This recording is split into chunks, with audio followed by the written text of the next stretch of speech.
All right, welcome back. This is going to be lecture 9, religion and culture. It's going to be a short one. I'm a little iffy on this stuff. I'm much more a proponent of things you can measure numerically and statistically with a data approach. Religion and culture is not much like that, right? It's a little squishier. I'm not saying it's not important or relevant, but it's really hard to measure. So how do we analyze it? Okay, anyway, chapter 9, Religion and Culture by John Rees. We'll move on to section 2.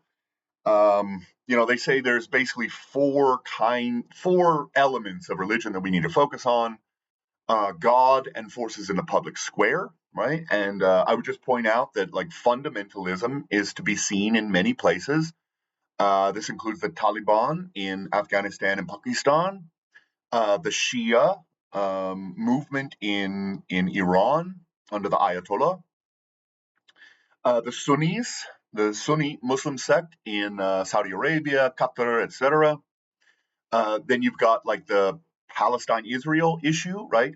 You've got Islam and Hamas in Palestine. You've got Judaism in Israel. And then, the Myanmar/Burma situation, right, where the Buddhist majority is committing ethnic cleansing against the sort of minority Rohingya Muslims. Let's see. I would also point out that the United States and many European countries have separated the political and religious spheres to avoid sectarianism, right?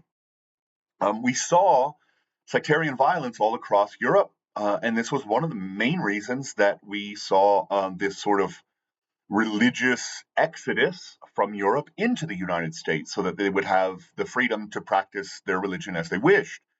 However, Hamilton, Madison, Jefferson, etc., all said, "Look, we need to keep that out of governance, right?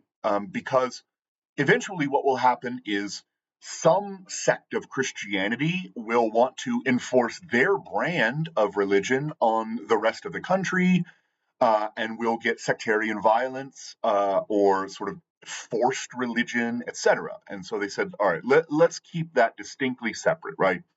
And so that's the Establishment Clause. There's the First Amendment. There shall be no establishment of a national religion, etc. Okay, the second element is sacred symbols and redefining what is real. The third is sacred stories connecting the past, present, and future. The fourth is community, worshiping, and acting together.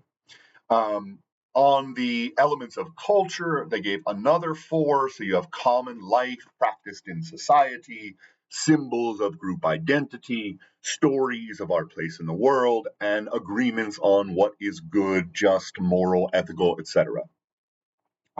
Finally, the one thing I really wanted to bring up is Samuel Huntington's famous book from 1993, The Clash of Civilizations, which suggested that we're going to move away from ideological conflict because of the end of the Cold War. So no more sort of capitalism versus communism, and instead we're going to move toward a clash of civilizations, right? So Islam versus Christian, or Confucian versus Islam, or, all of these sort of things, Orthodox versus Protestant, all of these different sort of schisms.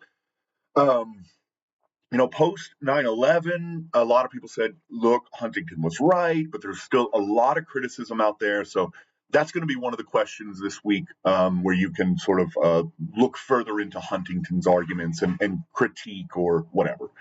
Okay, like I said, this is going to be a short one. I don't know much about this culture and religion stuff, and like I said, it's kind of squishy, right? Because how do we measure religion? How do we measure culture? How do we measure religiosity? These are really difficult things, especially across borders where there are linguistic differences, all of that stuff. So thanks for being here, and I'll see you for chapter 10.